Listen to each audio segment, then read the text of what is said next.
Hi guys, and welcome to yet another update video. This one is July. I'm a little late on this one, but I've been quite busy. I've had basically there hasn't really been much to show for in the last week or so, especially on Patreon, where you kind of expect there to be things at least. But I've decided to just really knuckle down and get the last games for Halloween recorded. And I'm doing a really good job, actually. There was a lot of stuff that I wanted to talk about in terms of just the things that I've done for Halloween already. I've actually got, out of the 30 that I'm covering, one of which I can't do until it comes out, which is going to be the Silent Hill 2 remake, which I'm hoping will not be delayed. If it is delayed, then I'm kind of in trouble for what happens what I'm going to have to do during October. But I've done Alan Wake 2, Burnhouse Lane, The Dark Pictures Anthology, Devil and Me, Night Security, Metro Last Light, That Which Gave Chase, Adam Lost Memories, Carcass, and Lazarette. And that's quite a few. Those are the ones that I've, actually, video is finished. As for stuff that I've recorded Choo Choo Charles, Crow Country, The Voidness, Fran Bow, The Excavation of Hobbs Barrow, You Will Die Here Tonight, Still Wakes the Deep, Dread Out, and that's it. So I've got a bunch of those ones to talk about now, but I've actually not got very many left to do, and I'm just going to list them anyway. Silent Hill Shattered Memories, The Cat Lady, Forbidden Siren, Resident Evil Revelations is one that may or may not actually go on the list because I haven't even started recording that yet. So there is a chance I may just choose something else because I'm a little bit on the fence as to how interesting Resident Evil Revelations is to do, especially for a Halloween video. I'm sure loads of people have been recommending me all sorts of different things, and yet another Resident Evil game is not very high on the list, especially considering I've got Code Veronica much further down. So, Manhunt 2, Echo Night, one that lots of people have talked to me about that I really wanted to cover. I was hoping Clock Tower would be released. I don't actually know when Clock Tower is being released. I don't really know. But I'm hoping that I can get started on Echo Night, because once again, I haven't done that. Home Sweet Home, I've actually recorded a fair amount of that already. I got stuck on something and then just put it down and haven't come back to it yet. But it's definitely one that I'll be getting through to get done. Curse Eye of Isis, I haven't touched that for quite a while, but again, it's just another case of just knuckling down to get it done.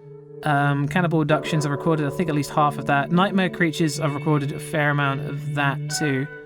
And the good thing is it's got level passwords, really, because it's quite an old game, so even if I get stuck on something, I can just use the level password to get past it.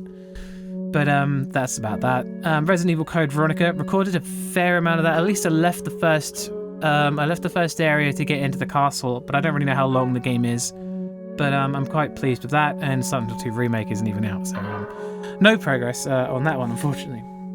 So yeah, the stuff that I've done recently I wanted to talk about was Still Wakes the Deep is the first one that I wanted to talk about.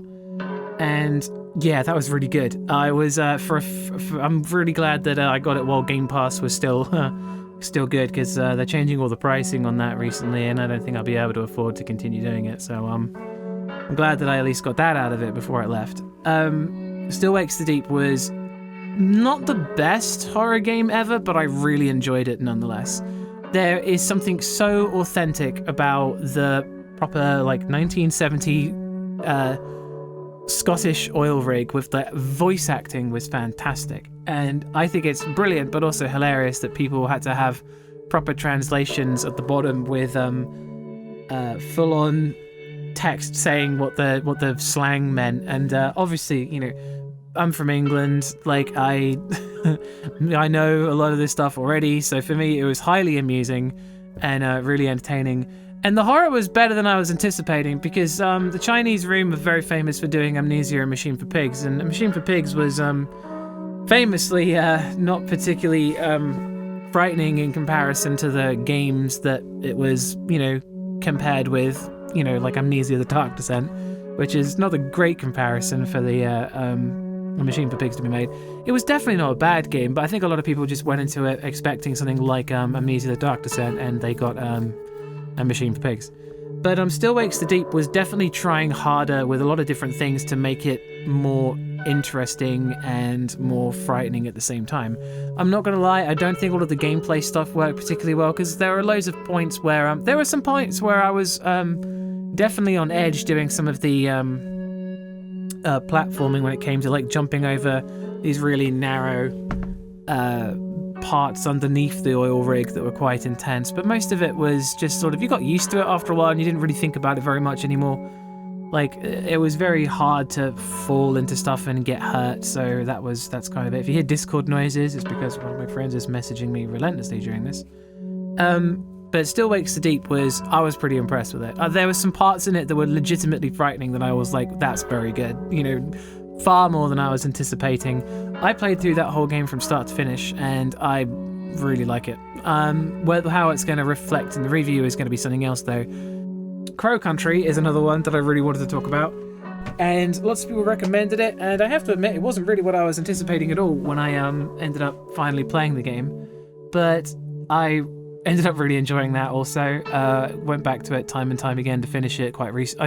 I played the opening 40 minutes and I wasn't so sure about it, but after that I came back and finished the thing off, and yeah, that was really good. That was quite enjoyable. Again, not a particularly frightening game, but like it definitely would have been better if I had taken some of it more seriously. Lots of the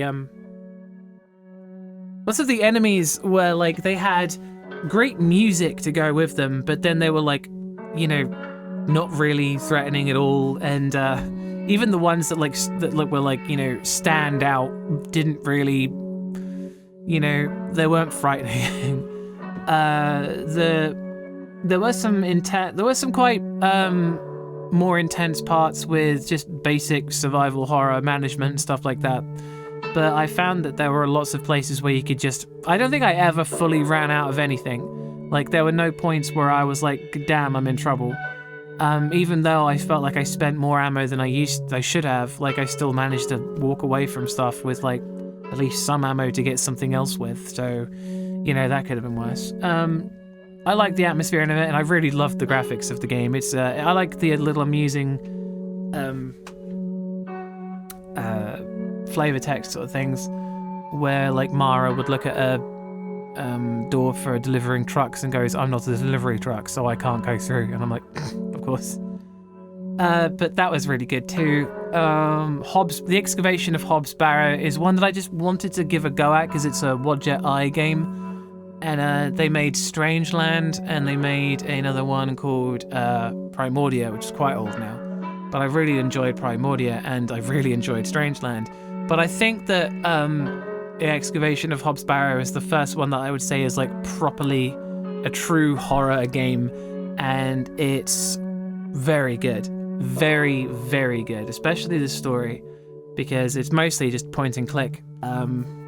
Talking to people and solving puzzles and that sort of thing, and it does a really good job trying to build up the thing that you know, it really pulls the rug out from underneath you at a certain point during the story where you realize what's really going on. But it gives you just enough options as well for you to kind of wonder if there was a way that you could have avoided the things that eventually happened. I don't really know if there is, and I was going to look it up because unfortunately I don't have time to play through the game more than once because it was very time consuming getting through it, just because of how much time there is before the main event. But it was still a very, very good game. Like, again, I'm not really sure whether I would say, I think it's a different kind of frightening. I wish I'd played it around the same time that I was doing the folk horror video. But you know, too bad. What can you do? The Cat Lady. I am still working on The Cat Lady. I have almost finished it. I think I'm on chapter 5 of 7, so I'm nearly done with that. But some of the chapters are really short, and some of the chapters are very, very long. And the puzzle solving in some of them is... yeah, like, it's always for me, it's always the absolute last thing that I think to do is the thing that I was meant to do. And that's what's taking me longer to do that than I would have liked. I haven't really made a lot of progress with that in the last week or so, just because I've been having kind of a break, just because of literally like the week before, the week before I had done some of the other games that I'm going to be talking about, but I've been playing like almost relentlessly for quite a while, and I decided that it's just like, it's kind of tough, so I've taken a bit of a break, and I'll be getting back to it very, very soon, hopefully to finish this off, as well as, write next week's video, which is something else that I'll be talking about a bit later on. Home Sweet Home was one, again, I remember playing it on Xbox One a while, a year or two ago, and I found it absolutely terrifying to the point where I couldn't finish it, or I didn't get very far into it. But I played it again very recently, and I don't know, last week or so, and I don't know what it is, but just it doesn't seem to bother me at all very much. Like, there were some parts that were definitely more intense than I remember. I mean, all of it is less intense than I remember, but there are parts that are more intense than others within it. It's still, I don't know. I don't know what the drop-off has been or what the real cause of it is, unless I've just become desensitized to the specific type of horror over the last 2 years. But, it's still a pretty damn good experience, although some of it is kind of odd, bizarre in a way that I've just. I think I understand that it's supposed to be taking part of in someone else's a different kind of Asian culture. I don't exactly know which one it is because I'm slightly confused. It's some of it's been westernized to the degree where the main characters all have very Western names. But then, the entire, all of the enemies are, very traditional, it reminds me of stuff from Detention with, the what was it they're called? The Lost or something? The enemies that you see at the very start of the game where you have to put down food to, distract them. I can't remember what they're called.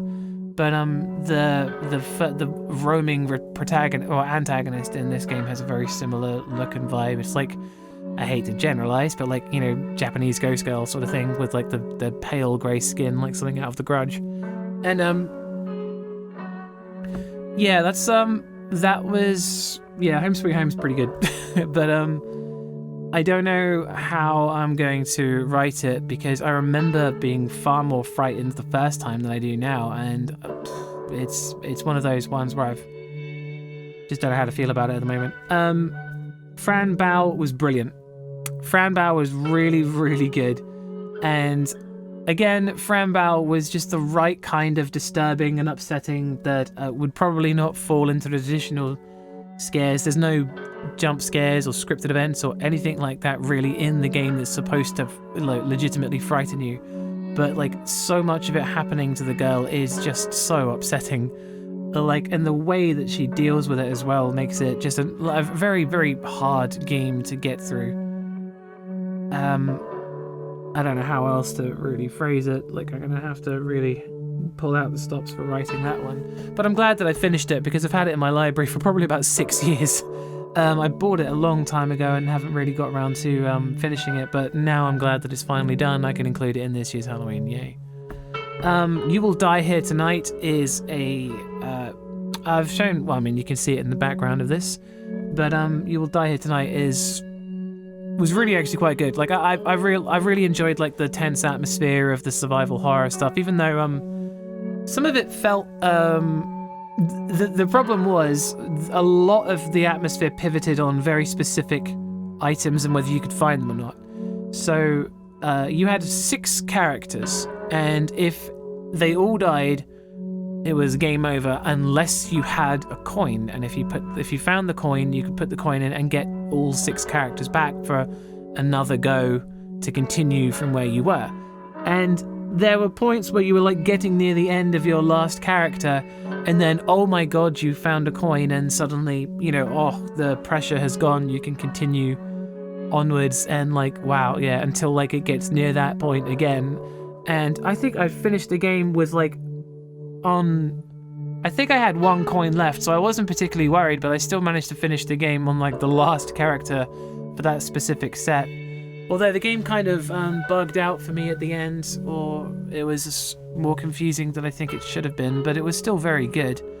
The game, again, it wasn't particularly frightening, but it was very interesting with the top-down perspective that went into first person when you started shooting things.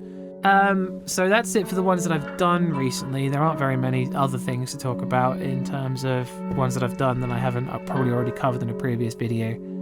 So, moving on, the compilation videos have been doing really, really well.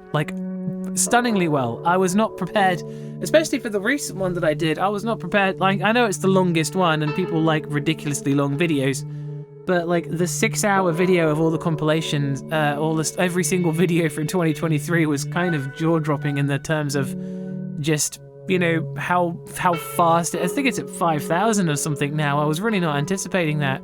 And like people kept on saying in the comments, like, you know, wow, this is exactly what I wanted. Wow, this is great. I love this. And like, I'm just, you know, I don't get that kind of response on the regular videos. So you know, I know everyone loves long form content at the moment, but wow, I was not anticipating the kind of response. I used to think that like the psychological horror video at like 38 minutes or whatever was like a long form video, but I guess that's mediocre now.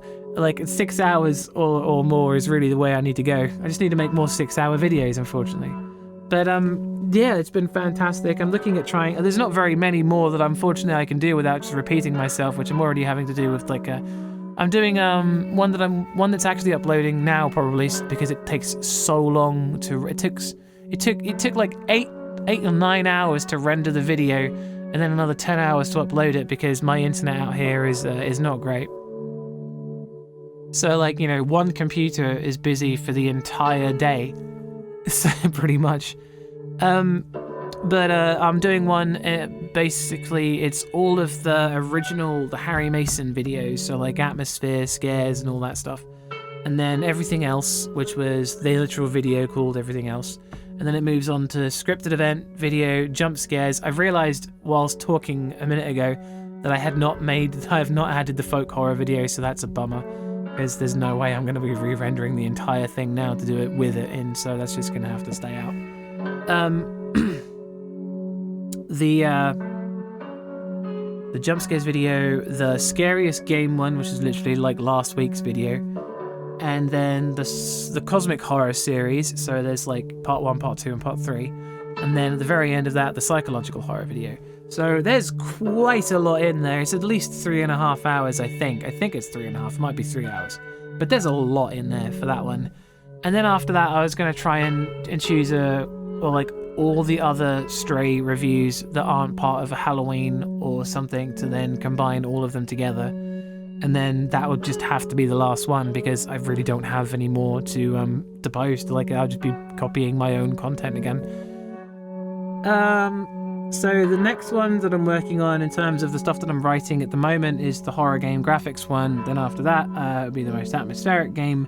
Then after that, it'll be horror game difficulty. And the graphics one, I'm really sort of pivoting around the point that so many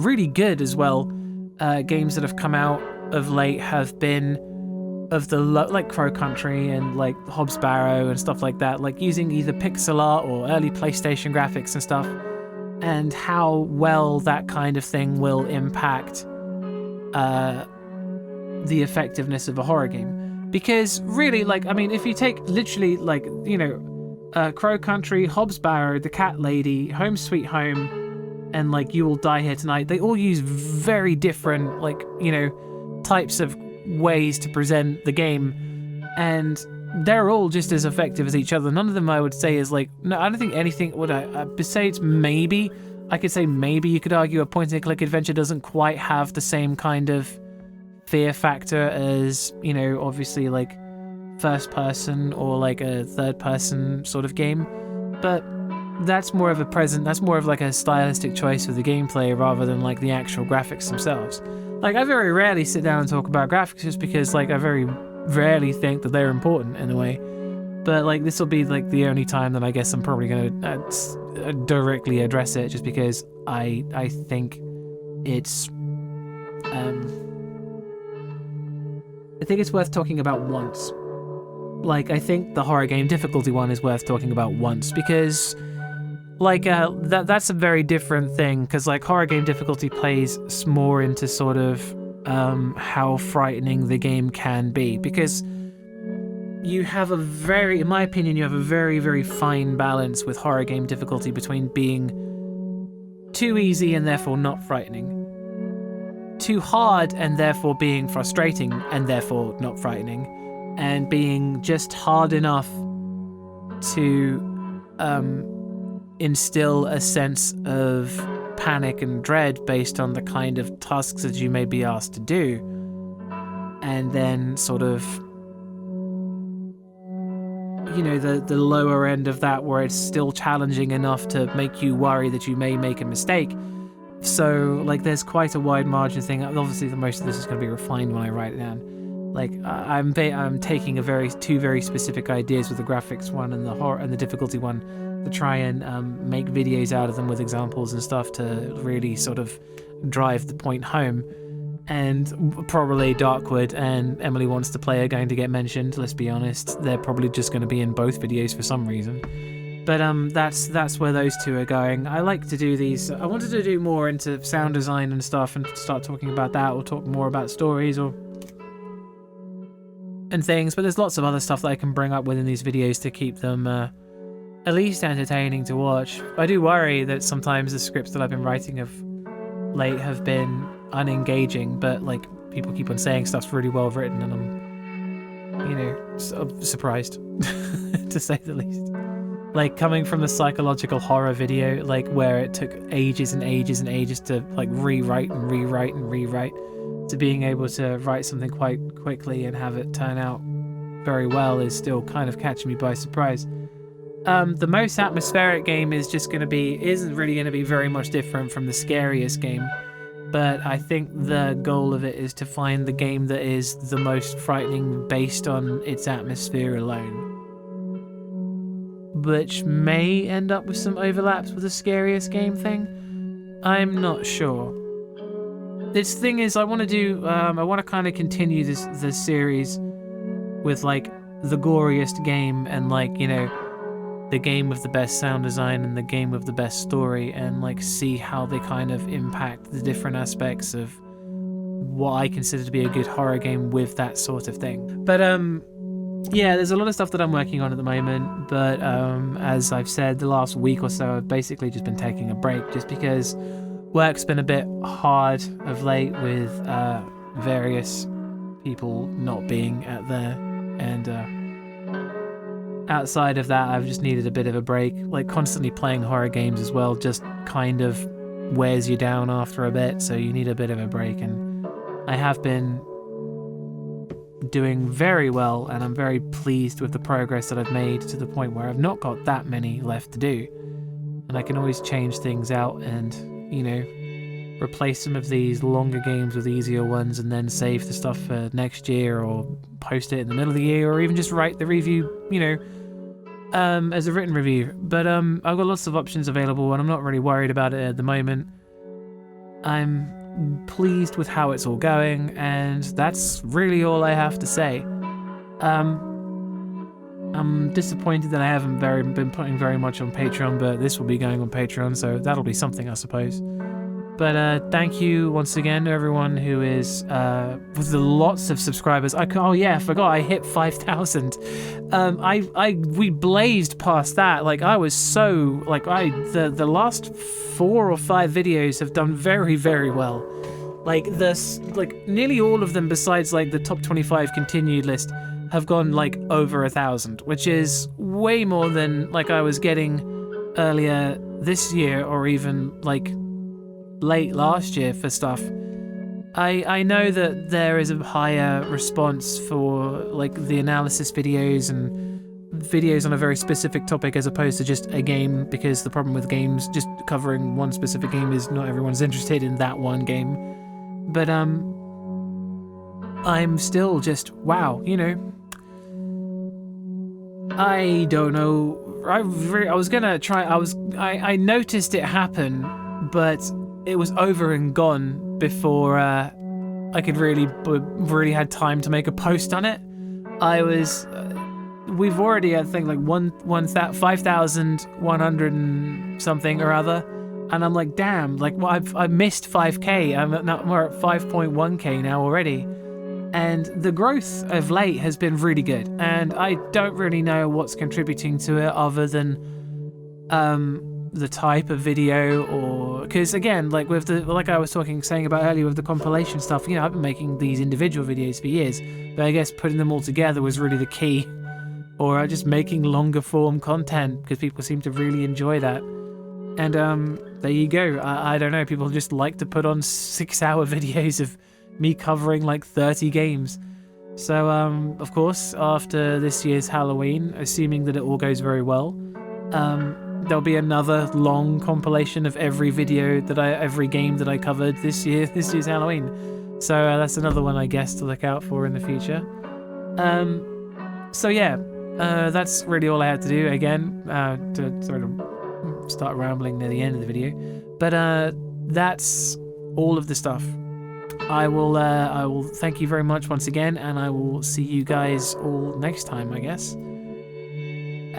Thank you for subscribing and watching, and especially the people on Patreon and the nice things that they've been saying of late. It's been really, really positive. It is nice to know that you're still doing things right.